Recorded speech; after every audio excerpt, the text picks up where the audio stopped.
13 मार्च 2024 की सुबह सरकारी मीडिया में रूस के राष्ट्रपति व्लादिमीर पुतिन का एक इंटरव्यू प्रसारित हुआ। इस इंटरव्यू में पुतिन धमकाते हुए कहते हैं कि अगर रूस की संप्रभुता को किसी भी तरह का खतरा महसूस हुआ तो वह परमाणु हथियारों के इस्तेमाल को तैयार है। और इस इंटरव्यू के 2 दिन बाद ही रूस में राष्ट्रपति चुनाव की वोटिंग शुरू हुई और 17 मार्च को आए नतीजे ने पूरी दुनिया को हैरान कर दिया। पुतिन 5वीं बार फिर से राष्ट्रपति चुने गए और अब वह सोवियत डिक्टेटर जोसेफ स्टालिन के सबसे लंबे कार्यकाल को भी पीछे छोड़ चुके हैं। हालांकि पुतिन की शुरुआती जिंदगी इतनी आसान नहीं थी। पुतिन एक ऐसे शहर में पैदा हुए जो द्वितीय विश्व युद्ध में तबाह हो चुका था। बड़ी मेहनत से खुफिया एजेंसी में जासूस बने और फिर उसी एजेंसी के चीफ पोस्ट तक पहुंचे। अपनी शख्सियत के बूते राष्ट्रपति की कुर्सी पाई और पिछले 25 सालों से जमे हुए हैं। द्वितीय विश्व युद्ध के दौरान सोवियत यूनियन का लेनिनग्राद शहर, जो कि अब सेंट पीटर्सबर्ग बन चुका है, और इस शहर को जर्मन सेना ने 872 दिनों तक सीज करके रखा था और यहाँ इतनी ताबड़तोड़ बमबारी की गई थी कि शहर पूरी तरह से तबाह हो गया था। हालांकि जंग के बाद इस शहर को पुनः बसाने का प्रयास किया गया। पुतिन के दादा स्पिरिडोन पुतिन सोवियत नेता व्लादिमीर लेनिन और जोसेफ स्टालिन के चीफ शेफ थे और उनकी देखभाल और खान पान की व्यवस्था को देखते थे।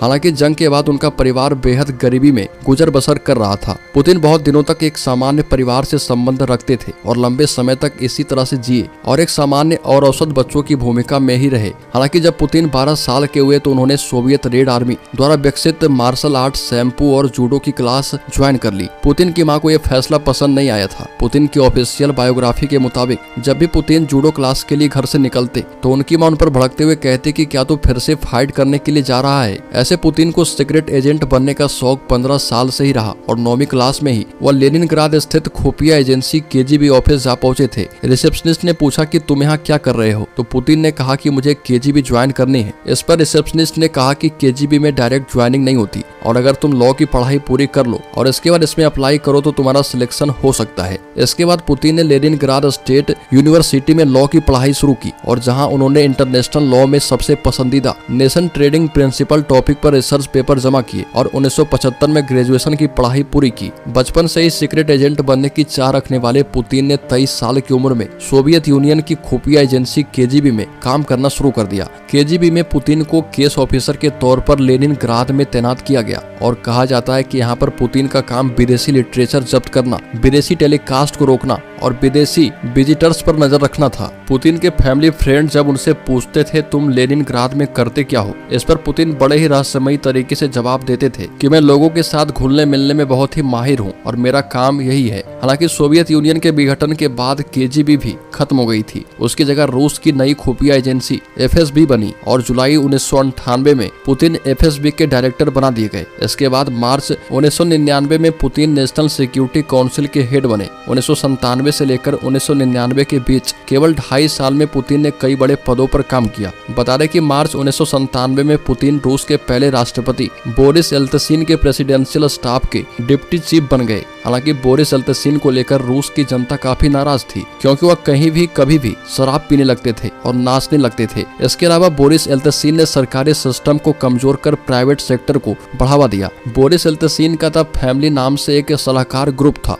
इस ग्रुप में बोरिस की बेटी तात्याना, राष्ट्रपति के फॉर्मर चीफ ऑफ स्टाफ और तात्याना के पति वेलेंटिन युवासेव, तत्कालीन चीफ ऑफ स्टाफ अलेक्जेंडर बोलोसिन और बिजनेस टाइकून शामिल थे। पुतिन ने बड़ी चालाकी से उनसे दोस्ती बढ़ा ली और यही वो लोग थे जो रूस का सिस्टम चलाते थे और कहा जाता है कि यह सभी चाहते थे कि आने वाले समय में पुतिन को राष्ट्रपति बनाया जाए क्योंकि यह सभी पुतिन के काम और वफादारी से प्रभावित थे। अगस्त 1999 में रूस के उत्तरी दागिस्तान पर करीब 1500 इस्लामिक कट्टरपंथियों ने हमला कर दिया। इनका मकसद था दागिस्तान को इस्लामिक स्टेट बनाना और इसके अगले दिन में बोरिस येल्त्सिन ने अपने chief of security Vladimir Putin को पीएम बना दिया और इस समस्या से निपटने का जिम्मा सौंप दिया। बोरिस येल्त्सिन के इस फैसले से रूसी लोग चौंक गए। हालांकि पुतिन ने दागिस्तान को सुरक्षित कर लिया और हमले से बचाया। इसके कारण पुतिन रूस में बहुत ही ज्यादा फेमस हो गए। रूस के पहले राष्ट्रपति बोरिस येल्त्सिन ने फिर एक बार चौंकाने वाला फैसला किया और 1999 में पुतिन को अपने आधिकारिक आवास पर बुलाकर कहा कि मैं 2000 ईस्वी तक राष्ट्रपति नहीं रहना चाहता, मेरी इच्छा है कि तुम राष्ट्रपति बन जाओ।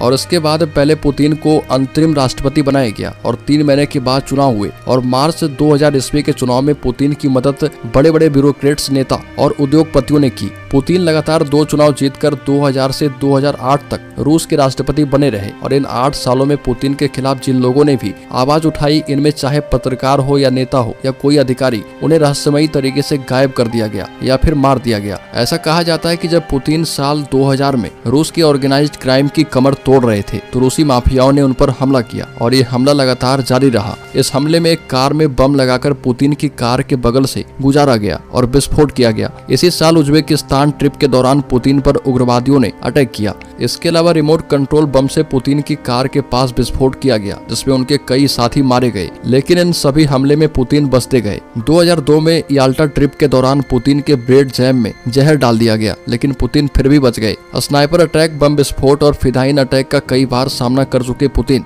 हर बार बच गए क्योंकि वह बहुत ही खतरनाक जासूस रह चुके थे। रूसी संविधान में लिखा है कि कोई भी व्यक्ति लगातार 2 बार से ज्यादा राष्ट्रपति नहीं बन सकता। इसके चलते 2008 ईस्वी में पुतिन ने अपने पीएम दिमित्री मेदवेदेव को रूस का राष्ट्रपति बनवा दिया और खुद पीएम बन गए। नवंबर 2008 में दिमित्री ने संविधान संशोधन करके राष्ट्रपति का कार्यकाल 4 से बढ़ाकर 6 साल कर दिया। इसके बाद 2012 में पुतिन फिर से रूस के राष्ट्रपति बन गए और उन्होंने लगातार राष्ट्रवाद को पुश किया और देश की जनता को सोवियत यूनियन वाला रसूख वापस दिलाने के सपने दिखाए। 2014 में पुतिन ने क्रीमिया पर हमला करके उस पर भी कब्जा कर लिया। जनवरी 2020 में पुतिन ने संविधान संशोधन के जरिए 2 टर्म तक राष्ट्रपति रहने की सीमा खत्म कर दी और इसे सही साबित करने के लिए पुतिन ने पूरे रूस में जनमत संग्रह करवा दिया। इसी के साथ पुतिन के 2036 तक राष्ट्रपति बने रहने का रास्ता भी साफ हो गया है। इससे पुतिन सोवियत संघ पर करीब 3 दशकों तक राज करने वाले स्टालिन से आगे निकल जाएंगे। फोर्ब्स के मुताबिक 2013 से लेकर 2016 तक लगातार 4 बार व्लादिमीर पुतिन को दुनिया का सबसे पावरफुल पर्सन घोषित किया जा चुका है